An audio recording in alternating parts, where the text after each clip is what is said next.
ସାଗର ବେଳାଭୂମିରେ ଦାୟିତ୍ୱର ଚପଲକୁ ଥୋଇ ଆଞ୍ଜୁଳାଇ ବାଲିକୁ ଉଠାଏ କାହିଁ, ଜାଣେ ନା କେମିତି ମୋ ଅତୀତ ପରି ହାତରୁ ଖସିଯାଏ।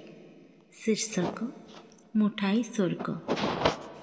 ଭିନ୍ନ ଏକ ଅବହେଳିତ ମୁହୂର୍ତ୍ତରେ ଅଝଟିଆ ଜୀବନ ସ୍ୱର୍ଗର ସହରେ।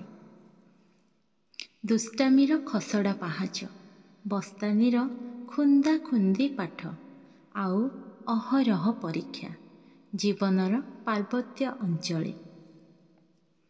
ପ୍ରତିଫଳିତ ହୁଏ କିଛି ଚିତ୍ରପଟ ମନର ସବୁଜିମା ରଙ୍ଗୀନ ଉଦ୍ୟାନରେ।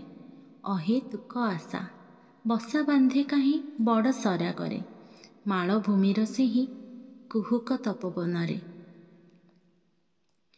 ବହୁ ବାଟ ପରେ ବୟସର ଶେଷ ସମୀରଟା ବହିବାକୁ ଲାଗେ ସମୁଦ୍ରର ବିସ୍ତୀର୍ଣ୍ଣ କୂଳେ।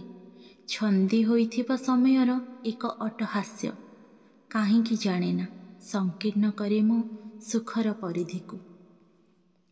ବିତୃଷ୍ଣାରୁ ବୈରାଗ୍ୟ, ସମ୍ପର୍କରୁ ବିଚ୍ଛେଦ, ଅଭିନୟର ଅନ୍ଧପୁଟୁଳି ଫିଟିବା ପରେ ପାଦତଳ ମାଟି ସାଜେ ମରୁର ତତଲା ବାଲୁକା ସେଜ।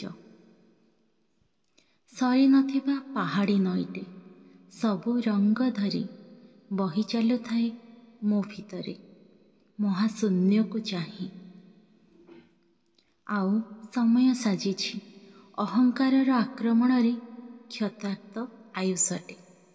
ଧୋଇବାକୁ ମୋ ଦେହର ରକ୍ତ ଛିଟା ଧାଇଁ ଆସି ବାହାନା କରି ମୃତ୍ୟୁଟିଏ ହୋଇ ପାପୁଲିରେ ଧରି ମୁଠାଇ ସ୍ୱର୍ଗକୁ।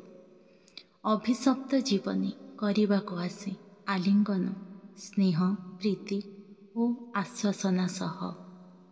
ହାୟ ଚିରସ୍ଥାୟୀ ହୁଅନ୍ତା କି ଏ ମୁଠାଇ ସ୍ୱର୍ଗ, ହେଲେ କ୍ଷଣଭଙ୍ଗୁର ମୋ ତୁଷାର୍ତ୍ତ ଆବେଗ। Please like, comment, share and subscribe. Keep supporting.